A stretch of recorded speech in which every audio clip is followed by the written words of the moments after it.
¿qué tal? Muy buenas noches, bienvenidos a Noticias 22. Hoy es jueves, ya saben que los jueves es de cine y de columnas.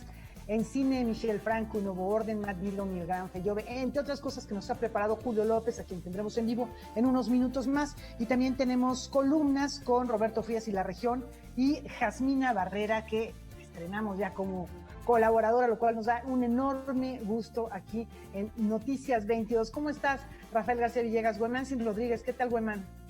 ¿Cómo estás, Laura? ¿Qué tal, amigos de Noticias 22? Además de eso, vamos a hacer un recorrido por una esquina muy concurrida aquí en la Ciudad de México, en Reforma y Avenida Hidalgo, en donde nos vamos a encontrar un nuevo mural, pero más adelante les contamos, ¿verdad, Rafael?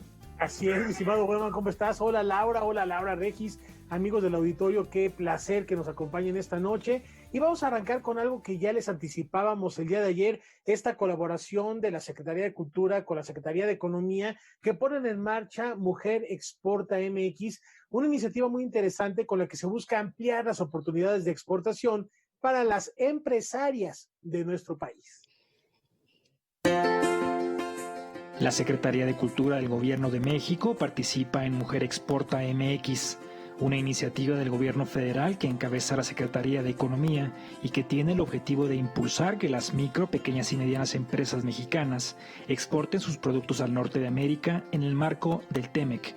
La participación de la Secretaría de Cultura en esta iniciativa busca que las mujeres al frente de empresas creativas y culturales de México tengan las herramientas necesarias para su desarrollo y expansión hacia otros mercados, potencializar su empoderamiento y autonomía económica y facilitarles el acceso a financiamiento y a redes de negocio. Las directoras de orquesta, las productoras de medios audiovisuales, las cineastas, las pintoras, las escritoras, las fotógrafas, las bailarinas, las cocineras tradicionales, las chefs, las arquitectas, creadoras que tienen en su trabajo la posibilidad de detonar una economía más sólida para su entorno y la posibilidad de que a partir del trabajo creativo, que es la singularidad por la que nos damos a conocer en el mundo, si en algo somos una potencia en el mundo es a través de nuestra cultura. Y ese diálogo directo con el mundo no habíamos tenido una oportunidad como esta rueda de negocios para mostrarla y para atender esta plataforma de capacitación de un terreno más parejo para competir en el exterior. En una primera etapa, la plataforma Mujer Exporta MX realizará de manera virtual del 26 al 30 de octubre una serie de rondas de negocios entre empresarias en todos los sectores económicos, incluido el de empresas creativas y culturales. Además de que de forma adicional se pone en marcha el seminario permanente Ágora, con un modelo de capacitación y vinculación para mujeres empresarias en el ámbito cultural y artístico. Sabemos que el empoderamiento más fuerte de una mujer parte de una libertad económica y aquí se van dando este tipo de posibilidades, que se incentive la participación de estas empresas creativas en el mercado del mundo, especialmente en Estados Unidos y Canadá en esta primera rueda que tiene que ver con TEMEC. El seminario permanente Ágora comienza desde la virtualidad. Sin embargo, en cuanto las medidas sanitarias lo permitan, se trasladará al Complejo Cultural Los Pinos, donde contará con un espacio permanente de capacitación para productoras y creadoras interesadas en exportar sus bienes culturales. Noticias 22, Omar Vera. Vamos ahora con una actividad que ha sido muy importante en los últimos 25 años. Nos referimos a las salas de lectura de la Secretaría de Cultura, que se han convertido en parte esencial para el acceso y divulgación de conocimiento e información en nuestro país. Por ello, este año van a festejar su aniversario con una selección especial de actividades que les invitamos no se las pierdan. El Programa Nacional de Salas de Lectura cumple 25 años y lo celebra con una serie de actividades en línea que incluyen conversatorios con los promotores que trabajan en sus casas, pero también en escuelas, bibliotecas, hospitales, centros de trabajo, reclusorios, casas de cultura y parques. Este programa se conforma por personas que tienen una característica fundamental: aman los libros y aman a sus comunidades. Sí, actualmente tenemos 3.589 salas de lectura y esperamos tener más de 4.000 a finales del año con las capacitaciones que se están dando actualmente. El Programa Nacional Salas de Lectura tiene esta característica singular que lo hace valiosísimo, sí, para México como un referente, pero también para América Latina, porque son estas personas de veras, optaron como proyecto de vida, porque es su proyecto de vida hacer fomento a la lectura. También contará con la participación de enlaces de secretarías, consejos e institutos de cultura estatales en temas que van desde la migración y las familias centroamericanas en éxodo, comunidades de jornaleros, poblaciones vulnerables y cultura de paz. La capacitación a través de un programa implementado con la Universidad Autónoma Metropolitana Xochimilco y el acompañamiento del trabajo de los promotores de lectura por medio de jornadas virtuales es parte de la estrategia de apoyo al programa, particularmente ante las actuales circunstancias. El compromiso que hacemos cada año es entregar un acervo complementario a cada sala de lectura.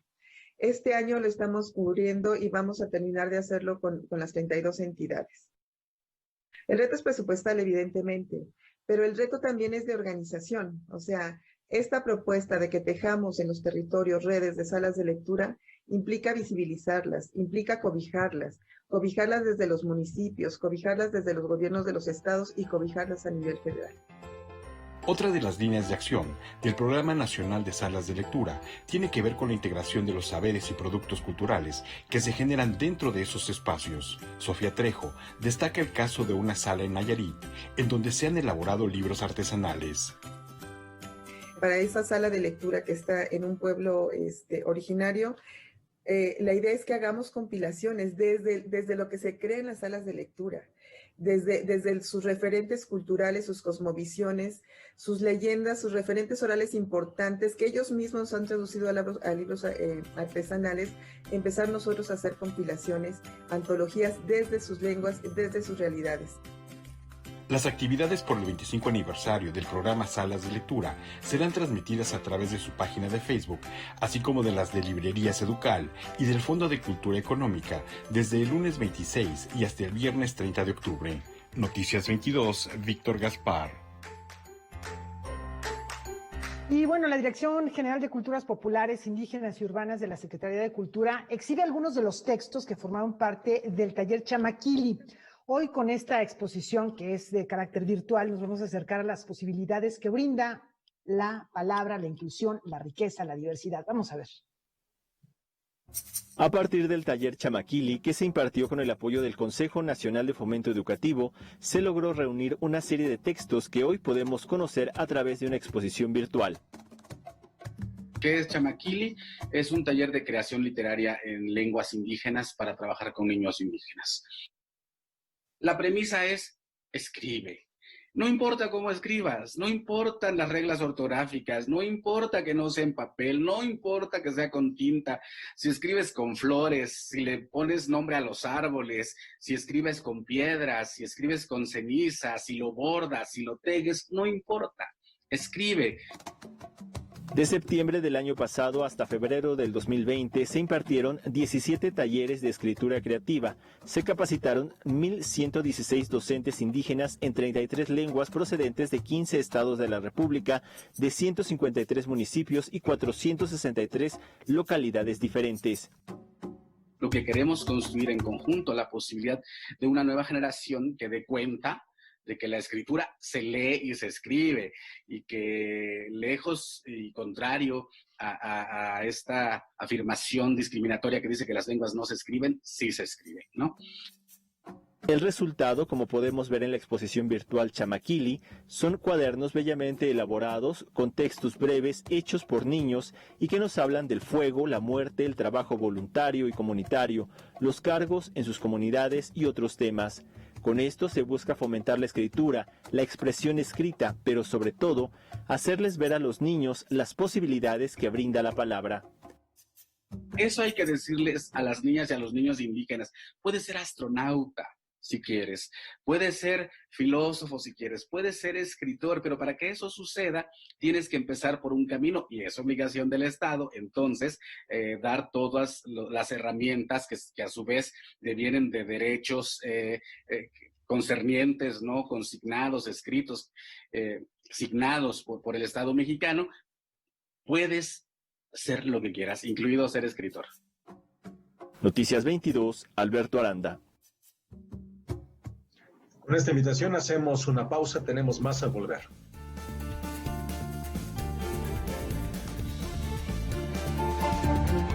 El Gobierno de México y la Secretaría de Cultura están contigo en la distancia. Y te invitan a conocer Contigo en la Distancia.cultura.gov.mx. Es una plataforma de libre acceso en donde encontrarás videos, documentales, libros, recorridos de museos y sitios arqueológicos. Gobierno de México. Orquesta Sinfónica de la Universidad de Guanajuato. BTHBN 5. Festival Internacional Cervantino, 48ª edición. Estreno, domingo 25 de octubre, 16 horas, por Canal 22, el canal de los mejores festivales. Cuando las empresas compiten, tú puedes escoger la opción que más se ajuste a tu bolsillo y a tus necesidades. Yo voy a la farmacia de genéricos y encuentro el medicamento más barato. Prefiero quedarme en casa y pedir mis medicinas a la farmacia que no me cobra por el servicio a domicilio. A mí me gusta comprar en la farmacia grande porque encuentro todo lo que necesito, hasta papel de baño. Con competencia, tú eliges. Un México mejor es competencia de todos. Comisión Federal de Competencia Económica, COFESE. Visita COFESE.mx. Ya sea en las salas de cine o en la sala de su casa, atractiva, polémica, diversa, la oferta cinematográfica en Marquesina con Julio López. Julio, ¿cómo estás?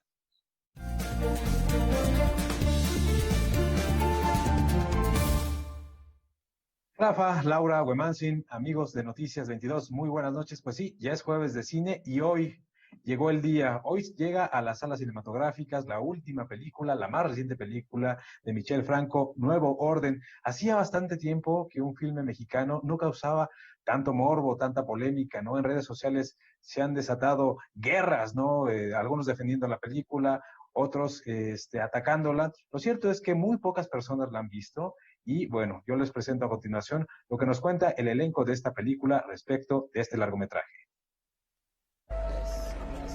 Nuevo Orden de Michel Franco se ha convertido en la película mexicana más polémica de los últimos años. El filme ganador de León de Plata en la pasada edición del Festival de Cine de Venecia ha desatado todo tipo de comentarios en redes sociales. Algunos la califican como racista y los más arriesgados afirman que se trata de un ataque al gobierno en turno.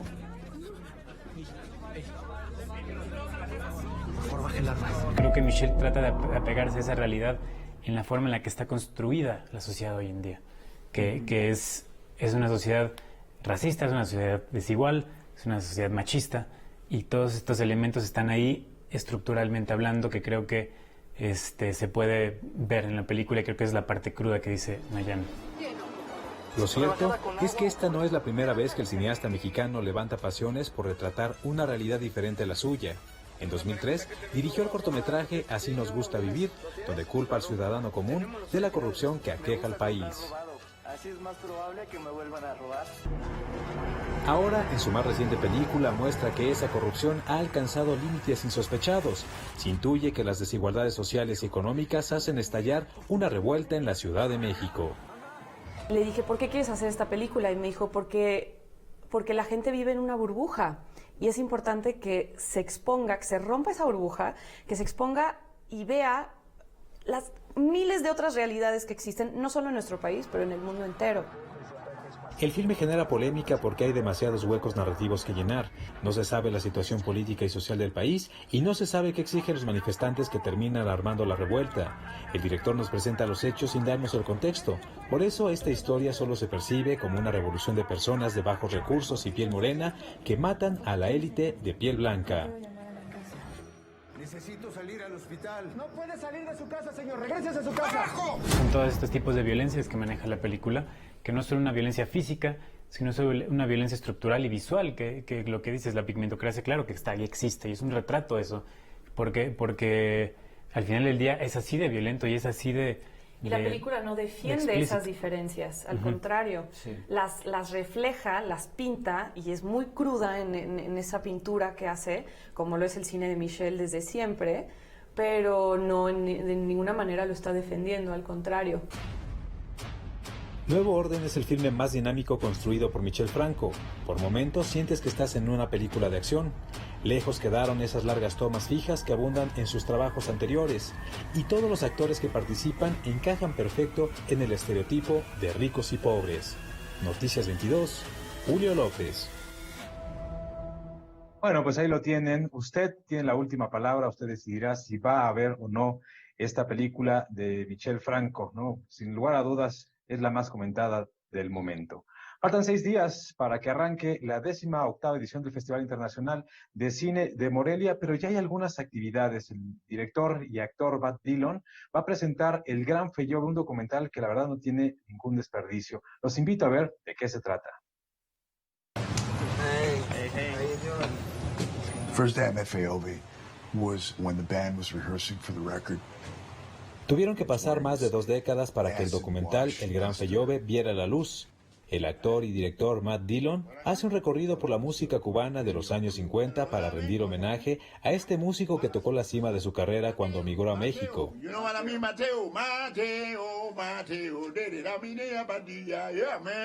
Aquí encontró el reconocimiento que se le había negado en su país. Sin embargo, con el paso de los años, los reflectores dejaron de iluminarlo hasta que poco a poco fue cayendo en el olvido.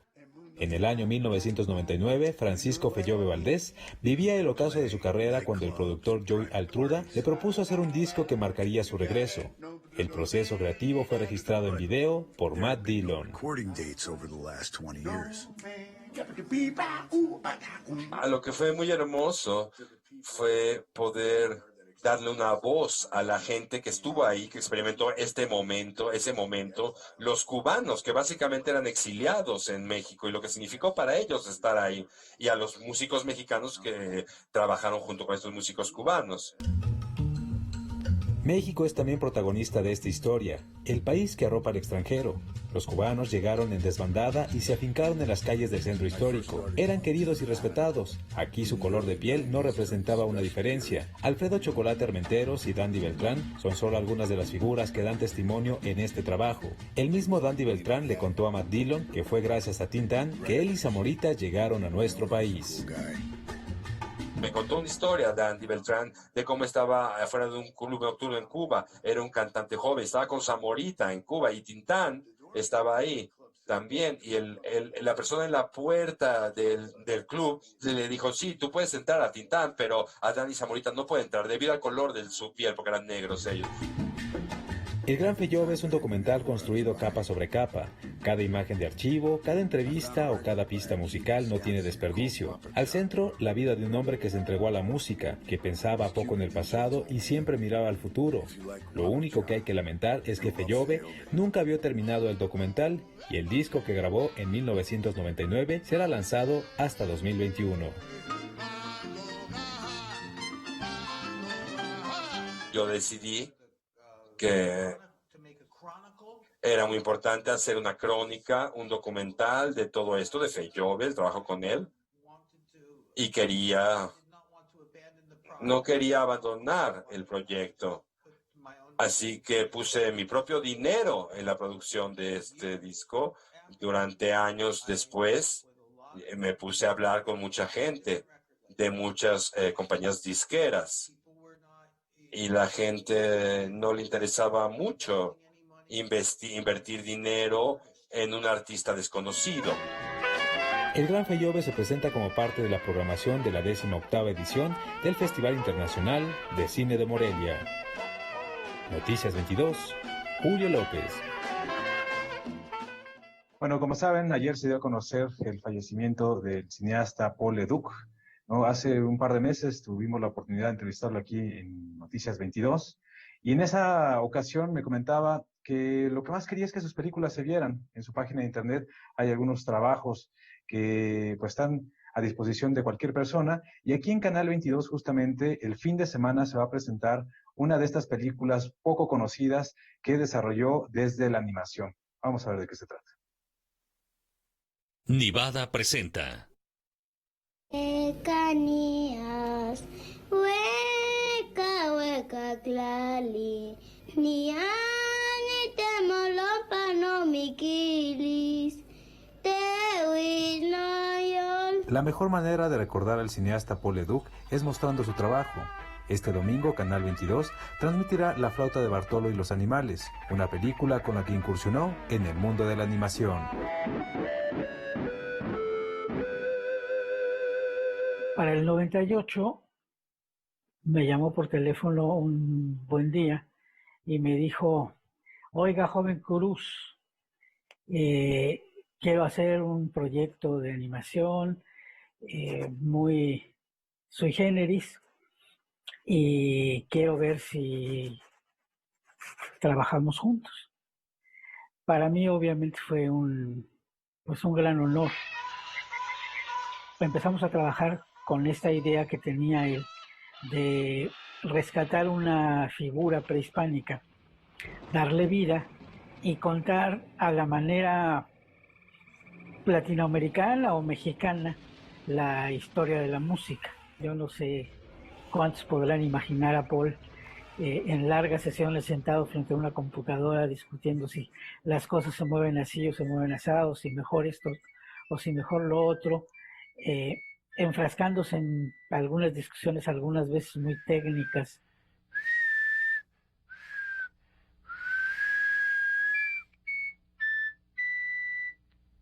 Ese fue el primer proyecto que en este país se hizo de animación tridimensional.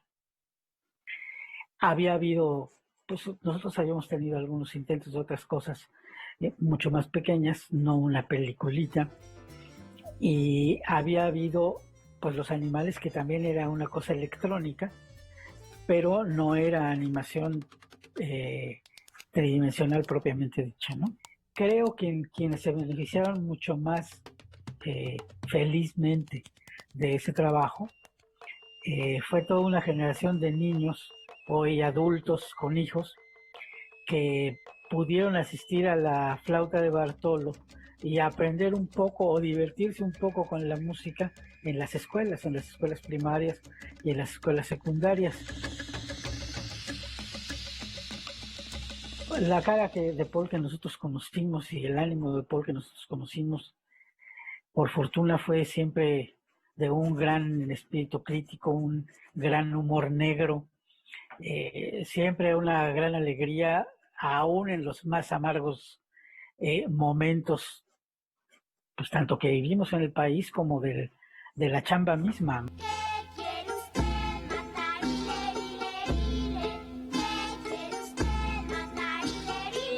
Canal 22 transmitirá La flauta de Bartolo y los animales el 25 de octubre en punto de las 21 horas.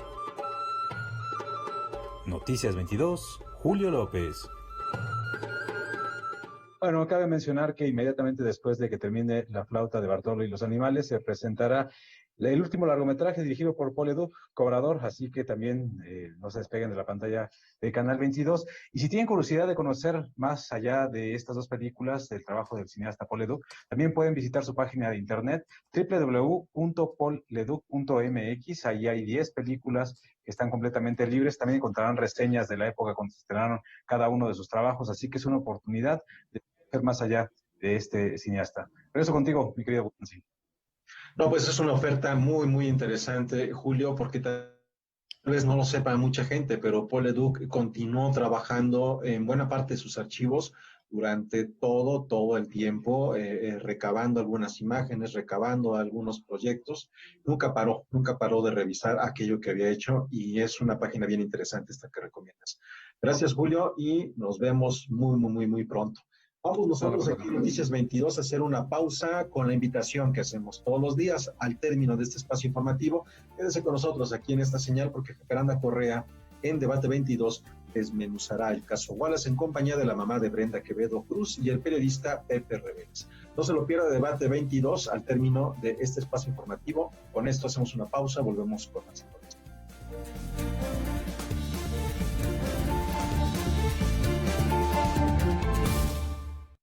Pero te peinas, ¿eh? En 30 años, millones de personas nos hemos peinado para la foto y hoy somos parte de un padrón electoral confiable. La camaleonina no cambió, pero tu INE sí, y hoy cuenta con más de 20 medidas de seguridad. Millones de personas no escuchamos un "te lo dije" y pudimos votar. En 30 años, la ciudadanía y el INE hemos construido nuestra democracia. Hoy estamos preparados para la elección más grande de nuestra historia que se llevará a cabo en 2021. Contamos todas, contamos todos. INE. Un canto a la esperanza. Un certero retrato compasivo y afectuoso sobre el mundo de las prostitutas callejeras. En voz de una ingenua, optimista y alegre mujer.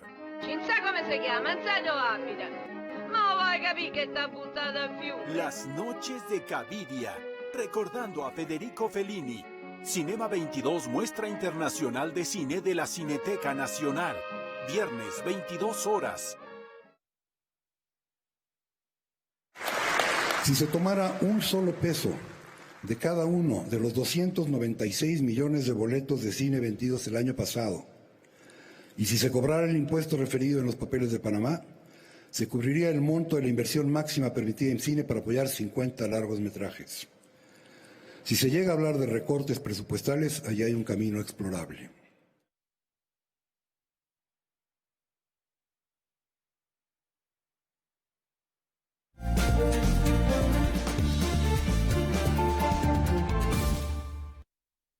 Hace unas horas el gobierno de la Ciudad de México inauguró el Museo Caluz. Es un recinto que va a albergar varias exposiciones que están dedicadas al arte mexicano, y esto con la finalidad de hacer una reflexión histórica, una reflexión social de este arte mexicano. Noticias 22 tuvo la oportunidad de platicar con el pintor y muralista Vicente Rojo, quien decora, quien pues pone su arte en los interiores de este nuevo museo con su pieza El Jardín Urbano. Vamos a conocerla. A la 1 p.m. de este jueves fue inaugurado el Museo Caluz, dedicado al arte mexicano, con la presencia de la jefa de gobierno de la Ciudad de México, Claudia Sheinbaum, Antonio del Valle, presidente de Caluz, Antonio del Valle Ruiz, fundador del Museo Caluz, y el artista Vicente Rojo, quien elaboró un mural escultórico titulado Jardín Urbano, que se ubica en el costado exterior del museo, en la esquina del Paseo de la Reforma y Avenida Hidalgo, en el centro histórico de la Ciudad de México. Esto es parte de un proyecto integral. Santa María la Redonda, que es la colonia que está aquí atrás, fue intervenida desde el año pasado y seguimos interviniendo para recuperarla. Y no recuperarla para expulsar a los habitantes de Santa María la Redonda, sino recuperarla para los propios habitantes y para todos los visitantes del centro de la ciudad. Y aquí contribuyó mucho también la Fundación Caluz, no solamente con el museo, sino con esto que vemos aquí, que es la renovación de Avenida Hidalgo, que fue en una parte muy importante donada por el proyecto que ustedes hicieron. Sheinbaum agradeció la inversión privada para la creación de este nuevo museo, en donde antes estuvo el Hotel Cortés y antiguamente estuvo la Hostelería de Santo Tomás de Villanueva, que tiene ahora obra reciente de Vicente Rojo. Mi paleta en general en pintura es más bien baja, no muy chillona, y al pasarme el arquitecto Pérez de Salazar sus modelos, él me trajo 12, 14 tonos de color para que yo pudiera escoger. Escogí los tonos más grisosos, pero que estaban reflejando un rosa, un par de grises, un café claro. Había un verde que me gustó mucho, que no está tan presente en el mural. Yo me estudié un poco la fachada y vi que tenía unos ciertos ejes verticales entre las ventanas y las puertas. Entonces pensé que lo ideal para no crear el espacio tan grande que me parecía abusivo era hacer dividirlo en 10 fragmentos, con una división entre ellos, para que de alguna manera, aunque nunca se llegue a ver completo con la fachada, pero que fuera como una continuación envuelta además en la piedra de Tezontle. Por otra parte, yo sabía que en la colección había una importante sección de paisaje mexicano. Entonces yo pensé que lo ideal era acercarme a ese paisaje. El Museo Caluz, dedicado al arte mexicano, abre sus puertas este domingo 27 de octubre. La visita se puede hacer solo bajo inscripción previa en la página del museo para cumplir con todas las normas sanitarias necesarias. Noticias 22, Huemansi Rodríguez. Y bien, a partir del día de mañana en Noticias 22 Digital podrá ver una versión un poco más extensa de esta conversación que tuvimos con Vicente Rojo y ampliar un poco más de información si quiere conocer a mayor detalle las características de este mural de 20 metros por 5 de alto. ¿Cómo ves, Rafael? Es un lugar muy bonito, la verdad se ve precioso. Impresionante y además con una historia muy atractiva. Hay que darse una vuelta, por supuesto, con las medidas necesarias de la sana distancia y de sanidad, y disfrutar y apreciar no solo este mural, sino la oferta que tendrá ahora este museo. Muchas gracias por este tiempo y estas palabras del maestro Rojo. Y ahora en otros temas nos vamos a la región. Hoy Roberto Frías continúa con este recuerdo y este homenaje a 50 años de la partida del general Lázaro Cárdenas.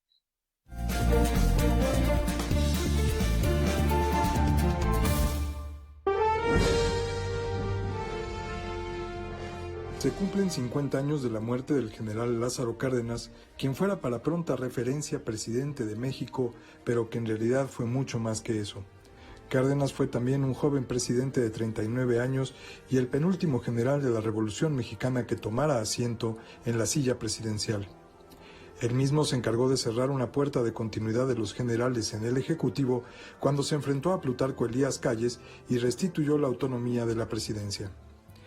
Otra singularidad fue el presidente que más ha cumplido con una de las grandes promesas de esa revolución, la reforma agraria, pues hizo efectiva la entrega de tierras a miles de campesinos. Famoso por la expropiación petrolera, también declaró sin pudor que ciertos valores del socialismo, aquellos relacionados con su lado más humanista, no eran contrarios a los ideales de la revolución y por tanto a los ideales de su gobierno. Fue también un impresionante creador de instituciones. A él le debemos el Instituto Politécnico Nacional, el Instituto Nacional de Antropología e Historia, el Museo Nacional de Historia en Chapultepec, el Banco de Comercio Exterior, Petróleos Mexicanos, entre muchas otras. Cárdenas fue quien terminó por enlazar la debacle de la revolución con el primer México de la modernidad, ya que su proyecto era abarcador, progresista y buscaba llevar a México a la democracia y al crecimiento equilibrado. En ese sentido, vale la pena destacar que Cárdenas fue el presidente que recibió a miles de españoles exiliados provenientes de la acabada República Española. Muchos de esos exiliados, y esto lo sabía el presidente a la perfección, eran periodistas, maestros, pensadores, intelectuales, artistas y científicos. Por ello, no solo los recibió, sino que promovió su incorporación en todas las áreas de la sociedad y del conocimiento, a tal grado que muchos de ellos marcaron un fuerte avance mexicano en esos campos. Así como supo valorar a los exiliados españoles, Cárdenas fue muy hábil para lograr que el ejército, los trabajadores, los campesinos, los indígenas, los empresarios e incluso la iglesia le apoyaran, pues su estrategia de cohesión era muy sencilla, le daba a la gente lo que necesitaba y la incluía en el proyecto de nación. Por eso, más allá de sus logros con el petróleo o con mantener a raya a los estadounidenses, el valor actual de Cárdenas, al que deberíamos recurrir con suma atención, es el de haber entendido que la narrativa de la inclusión era la única posible para elevar un país fragmentado y convertirlo en un estado contemporáneo. Esta narrativa de la inclusión exige que entendamos el valor de la diferencia. El otro nos enriquece porque sus características distintivas aportan a nuestro conocimiento del mundo y de nuestro propio sitio en el panorama diverso de la sociedad. Para Canal 22, Roberto Frías. Ahora vamos a conectarnos hasta Alemania. Fíjese que en el Museo de Arte Contemporáneos Kunsthalle de la ciudad de Frankfurt presenta la primera exposición individual en Alemania de un colectivo de artistas iraní que trabaja en el exilio. Desde Dubái, directo a Frankfurt, esta muestra es un recorrido inusual por temas que van desde la identidad cultural iraní hasta la situación política actual. Para más información, vamos directamente con nuestro canal aliado Deutsche Welle, con Valentina Torrado. Valentina, cuéntanos más a propósito de esta exposición. Un saludo para todos y me alegro de compartir con ustedes los siguientes minutos. Los hermanos Ramin y Rokni Harizadeh, junto con Hesam Rahmanian, conforman el colectivo iraní que se presenta con una impresionante exposición individual por primera vez en Alemania en el Museo Schirm en la ciudad de Frankfurt, bajo el título "O él está muerto o mi reloj se ha detenido".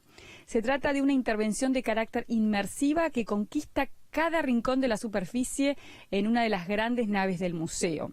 El resultado es un cosmos extraño en donde coexisten elementos oníricos con lapsos de realidad que se representan a través de obras nuevas y existentes. Fotografías, esculturas, objetos intervenidos, collage, videos. Pero el gran punto de atención es la gran pintura que baña toda la superficie del suelo y es además un gran sello identificatorio de los artistas. Esta gran pintura fue creada por partes sobre baldosas cerámicas. Cuando hablamos de arte iraní contemporáneo, tampoco es algo que no se conozca en Alemania. Pienso, por ejemplo, en Shirin Esad, que en la Documenta 11 en Kassel presentó varias piezas, algunas de ellas pudieron llegar a México unos años después. En este caso, ¿cuál es la temática de la exposición? El trabajo de estos artistas toma elementos de la tradición, como la artesanía persa tradicional, la identidad cultural y religiosa, el mito y la leyenda de Persia en el presente. Y quien lee entre líneas descubrirá una clara crítica a las condiciones políticas y religiosas imperantes en Irán, representadas en un lenguaje visual único. Esta exposición simboliza un encuentro con la cultura persa. A simple vista, la gran instalación parece un gran caos de color y forma sin un orden específico, pero lentamente el ojo del visitante irá uniendo cada elemento y encontrando así uno o varios relatos que transitan por varias temáticas, tales como los conflictos políticos y sociales contemporáneos iraníes, la crisis del Oriente Medio, el exilio y la migración, entre otras. Por medio de una especie de poesía melancólica y humor sarcástico, este trío transforma las escenas sombrías de la cruda realidad en grotescas caricaturas que reflejan el mundo globalizado. Bien, y como hemos visto en estas imágenes, son piezas y obras de diferentes materiales, dimensiones, etcétera, que significan un gran reto para hacer el montaje. ¿Nos puedes dar algunos detalles sobre los desafíos para la preparación de esta gran muestra? La realización de esta gran exposición tuvo que afrontar varios obstáculos, como por ejemplo la pandemia.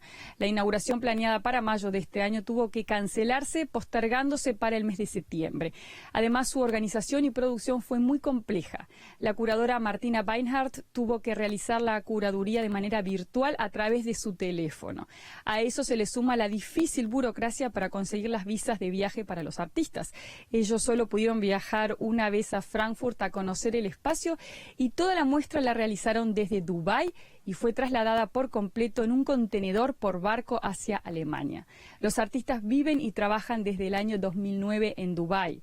Son artistas del exilio. Dejaron Irán por razones obvias. Crear libremente es imposible en Irán y exponer allí es un trámite muy complicado que requiere del permiso del Ministerio de Cultura, un permiso que nunca obtuvieron. Pero tanto esfuerzo valió la pena. Les deseo mucha salud y nos vemos la próxima semana. Con un saludo desde Berlín, se despide Valentina Torrado de DW.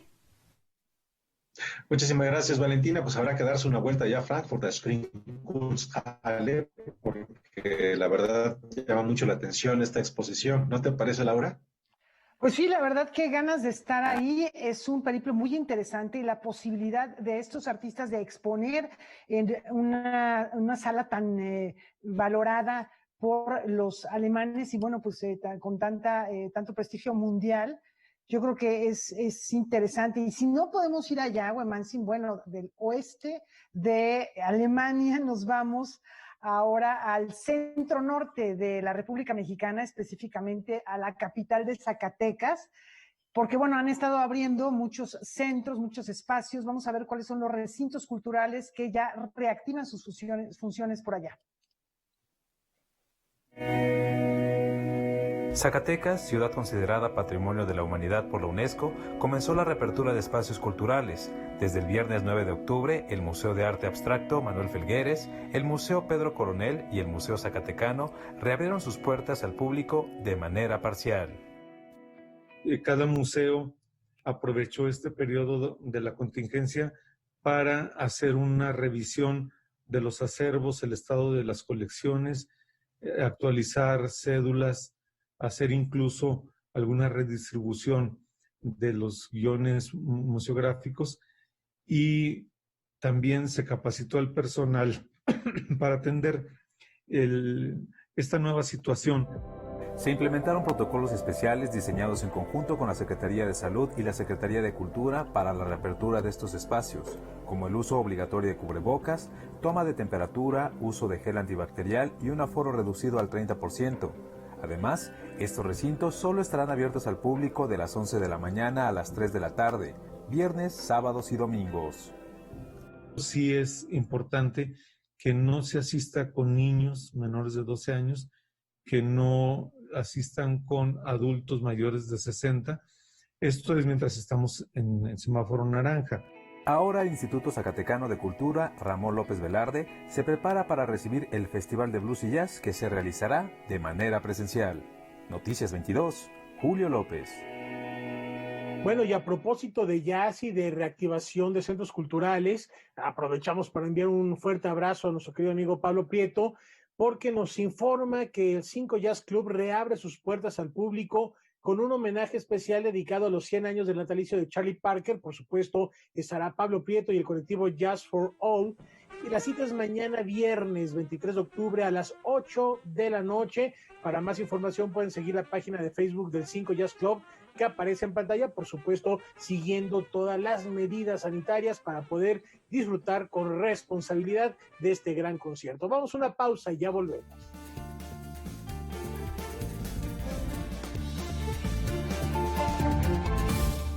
¿Qué tal, amigos del Semanario N22? Mi nombre es Wemansin y quiero invitarlos a que nos acompañen en nuestro siguiente programa dedicado a la ciencia y la tecnología. ¿De qué manera la ciencia y la tecnología tiene impactos benéficos entre nosotros, los seres humanos? Y también cuáles son los grandes errores o las grandes infiltraciones. Parte de ello lo vamos a tener este sábado en la señal de Canal 22. Sábado, 18 horas. Hola, ¿qué tal? Los espero en punto de las 9 de la noche aquí en Debate 22. Hoy vamos a hablar de uno de los casos más polémicos y más controvertidos de los últimos años. Me refiero al caso de Hugo Alberto Wallace, y esta noche me acompañan Enriqueta Cruz, quien es la madre de Brenda Quevedo, una mujer que sin duda, pues tiene mucho que decir sobre este tema de creación de presuntos culpables. Y José Rebel es un periodista que ha investigado mucho al respecto. Nos vemos a las 9 de la noche aquí en Debate 22.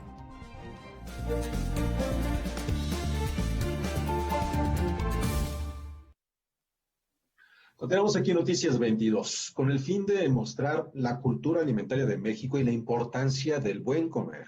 La Secretaría de Cultura publicará la campaña Somos lo que comemos y las cartografías de sabores. Iwi Campos, directora del programa Cultura Alimentaria, nos habla al respecto.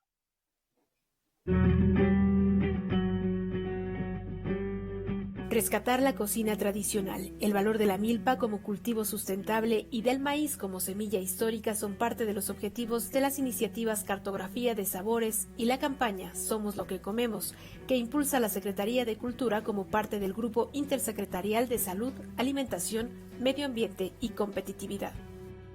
En primer lugar, la cartografía de sabores está destinada a reconocer el papel fundamental que tienen las cocineras y los cocineros de los pueblos indígenas y de las comunidades populares y afromexicanas en nuestra alimentación.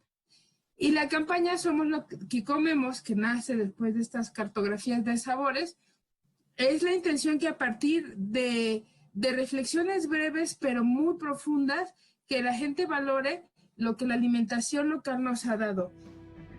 Las cartografías de sabores se publican los días 21 de cada mes en la página de Contigo en la Distancia. Por su parte, la campaña Somos lo que comemos consiste en videoclips breves que cuentan la historia, el uso social y los beneficios de cada una de las semillas que se cultivan en México, como el maíz morado. El maíz morado es fundamental para nuestra alimentación, como es el de Ocoyoacac, o el choconostle, que tiene cantidad de leyendas sobre su formación y el papel que juega en nuestra alimentación. Y entonces así hacemos sinergia entre todas las secretarías, mientras Salud, Semarnat busca la forma de que la producción de los alimentos sea sana, nosotros buscamos la forma de integrar en la alimentación de las personas, identidad territorial y valor a lo que ya tenemos. Además de estas iniciativas, se creará el Sencali, Casa del Maíz y la Cultura Alimentaria, recinto que abrirá sus puertas en febrero de 2021 en el antiguo Molino del Rey del Complejo Cultural Los Pinos y que busca difundir y conservar los usos sociales y culturales del maíz y la milpa. Noticias 22, Karen Rivera. Como lo hemos venido anticipando y es un placer recibirla, se suma al equipo de columnistas de Noticias 22, la escritora Jasmina Barrera, quien en esta intervención indaga sobre el nuevo libro de Alma Guillermo Prieto, ¿Será que soy feminista? Vamos contigo.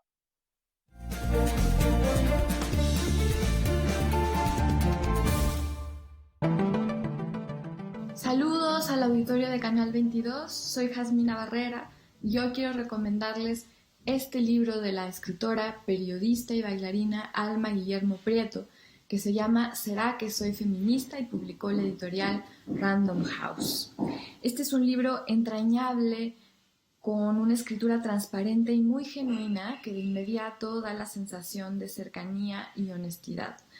Yo creo que a veces la teoría feminista más académica puede resultar un poco árida, porque de pronto las autoras utilizan conceptos o términos que ya tienen muy interiorizados, pero que las lectoras desconocemos y eso a veces intimida, excluye. Este libro, al contrario, me recuerda a otros libros con los que yo me inicié en las lecturas feministas, por ejemplo, Un cuarto propio de Virginia Woolf, Teoría King Kong de Virginia Despentes o Los hombres me explican cosas de Rebecca Solnit. ¿Será que soy feminista? Se concentra en Latinoamérica, fue escrito para las mujeres latinoamericanas y además aborda una serie de ejemplos muy notables del feminismo latinoamericano, en particular de activistas como Mariel Franco, Esther Chávez y María Elena Moyano.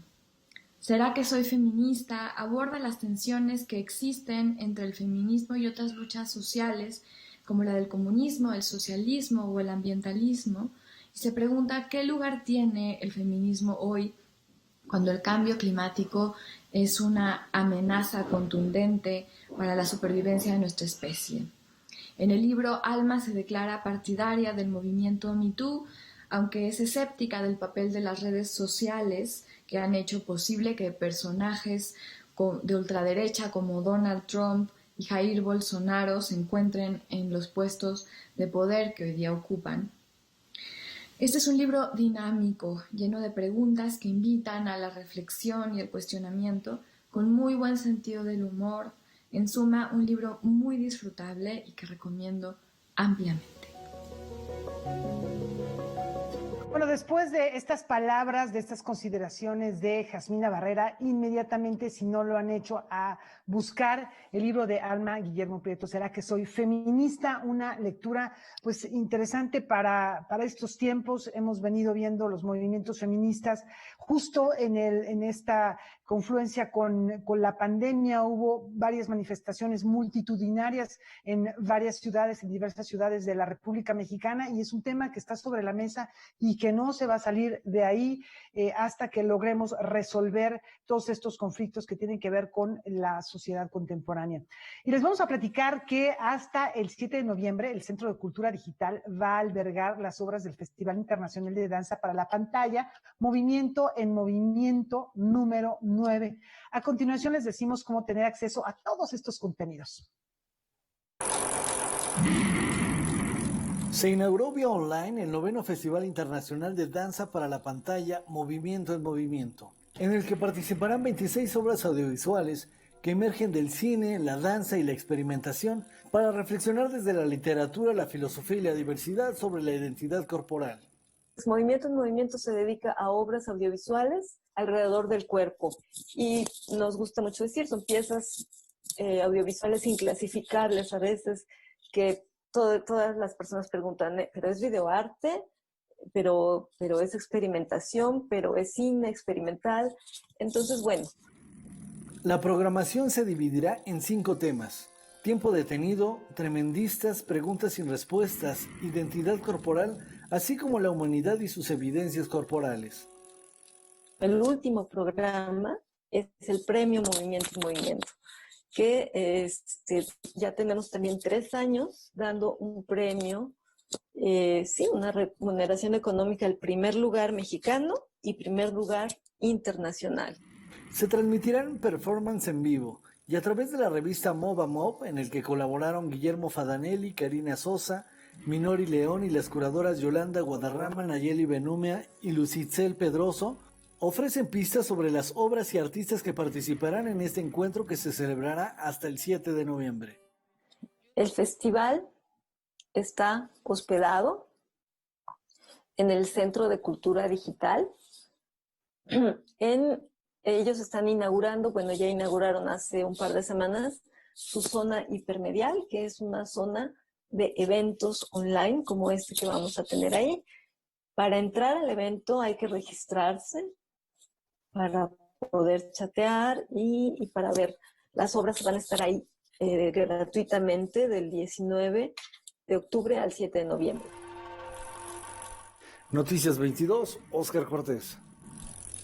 Y nos despedimos y como es costumbre lo hacemos con música. Hoy no es un descubrimiento, es un autor más que conocido. Fue inclusive el rockstar del siglo XIX por su virtuosismo a la hora de interpretar al piano, lo que era Paganini al violín, Franz Liszt lo fue al piano, y hoy se cumplen 209 años del natalicio de este célebre compositor, gran pianista, mecenas de otros compositores como Saint-Saëns, como Berlioz, como Wagner. Y podríamos seguirnos hablando de Liszt, Laura Weinman, horas enteras. Amigo de Chopin, y se echaban carrilla entre ellos, se imitaban uno al otro cuando tocaban. Era el momento del gran romanticismo y has elegido, Rafa, un fragmento de la Sinfonía de Dante, que precisamente habla de Dante recorriendo el purgatorio, el infierno. Vamos a escuchar un pedacito de ella. Nos vemos mañana. Buenas noches. Chao.